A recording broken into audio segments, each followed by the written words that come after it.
Ya me tocaba tomar la hora de la comida, pero de ver la situación me acerqué con las enfermeras que lo llevaban en camilla. En eso se me acercó un compañero, y me pidió que me fuera a comer, que él lo atendería. Me di la vuelta para irme al comedor. En eso me doy cuenta que había policías en la ventana, llenando el ingreso de un paciente. Asumí que se trataba del herido. Ahí en la sala de urgencias había unas máquinas expendedoras, así que fui a sacar algo. Ya que los policías se movieron de ventanilla, me acerqué con ellos, para preguntarles qué había pasado. Ellos me dijeron que el dueño de una joyería le... Resulta que el señor de la joyería era alguien mayor. Había cerrado un momento para ir al baño. Cuando regresó del baño para abrir, se encontró con ese tipo dentro de su joyería. Como no lo conocía, supuso que se trataba de un ladrón y abrió. Luego llamó a la policía y a una ambulancia. La persona no llevaba consigo ninguna identificación, ni tampoco dinero. La única pertenencia que le encontraron fue un pedazo de papel mal que tenía anotado con pluma algunos números. Lo que los policías pensaron fue que a lo mejor se trataba de la combinación de la caja fuerte. Por eso, antes de que llegara la ambulancia, le mostraron el papel al dueño del negocio. Pero él les dijo que esa no era la combinación, que de hecho no podía ser la combinación de ninguna caja fuerte, porque las combinaciones no llevaban puntos y los conjuntos de números no podían ser de 3. Luego de hablar con los policías, me fui a comer. Cuando pasó mi tiempo, lo primero que hice fue ver al paciente que había ingresado con la herida de... Ya le habían extraído el proyectil y estaban esperando que se estabilizara. Como había una buena cantidad de pacientes esperando en urgencias, mejor fui al consultorio y me puse a atender. Cuando bajó la cantidad de personas que estaban, lo cual tardó unas 3 horas, salí un momento del consultorio para ir a ver a aquel paciente. Al estarme acercando a su camilla, me encontré con que había otro doctor y varias enfermeras. Yo pensé que algo se había complicado, pero me di cuenta que solo lo estaban viendo mientras murmuraban. Yo les pregunté qué estaba pasando. Una de las enfermeras dijo que como no tenía identificación, los policías hicieron el ingreso sin nombre. Así que las muchachas de ventanilla fueron a tomarle las huellas para tener algo que sirviera como registro de identidad. Pero al querer hacerlo, notaron que el hombre tenía las huellas, tanto de los dedos como de los pies.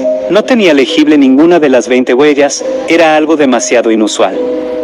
Otra enfermera comentó: sin nombre y sin huellas, si se nos vamos a tener que mandarlo directo a la fosa, porque es prácticamente como si no existiera. En eso el doctor que estaba ahí también habló. Pero eso no es lo más raro. Como no sabíamos su tipo para la transfusión, se le tomó una muestra para hacer la prueba. Pero los resultados no arrojaron ninguna compatibilidad con ningún tipo de... Por eso este paciente todavía corre mucho peligro de morir, porque no pudimos hacerle la transfusión. Para cuando pasó lo de este paciente, yo tenía como 30 años trabajando en ese hospital, y era la primera vez en todo ese tiempo que escuchaba que la sangre de un paciente no era compatible con ningún tipo. Eso es imposible, por lo mismo supuse que la persona que hizo la prueba había cometido algún error. Pero el doctor me dijo que él pensó lo mismo, por eso hizo la prueba 2 veces, pero el resultado fue el mismo. Como el estado del paciente era crítico, sus signos subían y bajaban. Tuvieron que pasar 6 horas para que sus signos se estabilizaran. El problema fue que cuando sus signos vitales dejaron de variar, quedaron en unos parámetros que no eran compatibles con la vida. Su presión arterial era casi inexistente, su frecuencia cardíaca estaba bastante ausente, y su respiración era demasiado baja. Aún así, el paciente abrió los ojos y habló preguntando dónde estaba. Se le dijo que había recibido un impacto de bala, y que debido a eso estaba en un hospital.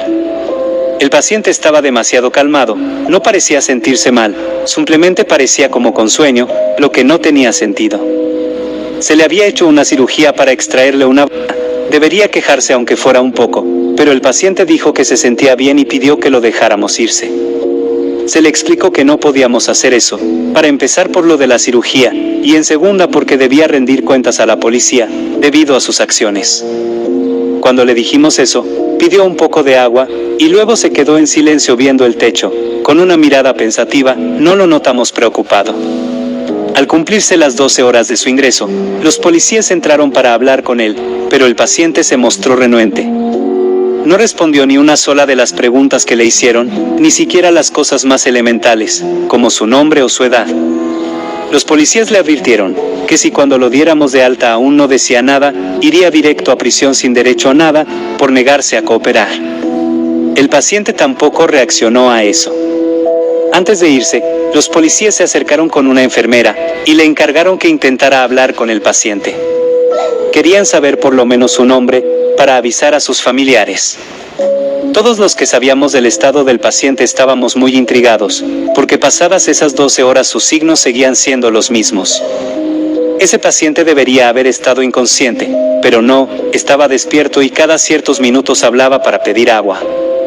No se quejaba de dolor, y a pesar de haber pasado por una cirugía, su semblante era como si no le hubiera pasado nada. A eso de las 5 de la mañana, cuando la enfermera fue a revisar al paciente, no lo encontró. Revisó las camillas que estaban a los lados, pero nada. Entonces avisó al doctor y a las de ventanilla, pero nadie lo había visto y nadie le había dado el alta. La policía regresó varias horas después, y después se le dijo que el paciente ya no estaba.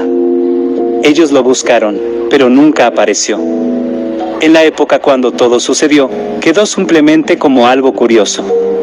Pero muchos años después, cuando le conté a mis nietos, ellos me dijeron que a lo mejor ese paciente era un viajero del tiempo, o quizá ni siquiera era humano. Si era un viajero del tiempo, o si era otro ser, haciéndose pasar como humano, o si en realidad era una persona normal muy extraña. La cuestión es que así como apareció, también desapareció, dejándonos una intriga a todos aquellos médicos que lo atendimos. Otra de las cosas que son comunes en los hospitales es cuando llega un paciente y los doctores de aquella época podríamos anticipar la muerte de un paciente. Los doctores de la vieja escuela, tanto de mi generación como anteriores, conocemos ciertos detalles que nos ayudan a estar al pendiente de un paciente o estar al pendiente de la familia del paciente. No sé a qué se deba, pero cuando algo muy malo le va a pasar a una persona, su sentido del olfato es capaz de avisarle, lo que es bueno. Porque aunque los pacientes no saben que algo les va a pasar, cuando detectan algo con el olfato avisan, y si el doctor tiene el conocimiento, como era mi caso, podemos actuar. Me llegó a pasar con muchos pacientes, pero les hablaré de uno. Una noche llegó a urgencias, una señora de unos 45 años, no le dolía nada, no tenía ninguna herida, ni golpe. Pero ella decía que se sentía muy extraña, además de que percibía un olor muy fuerte y muy feo, un olor que nadie más podía percibir más que ella. Como yo ya tenía experiencia con esas situaciones, cuando me dijo eso, yo de inmediato le ingresé. No porque supiera exactamente lo que le iba a pasar, pero yo estaba previniendo para cuando le pasara eso, ya hubiera enfermera cerca. Dicho y hecho, a los 20 minutos de haberla puesto en una camilla, la mujer empezó a...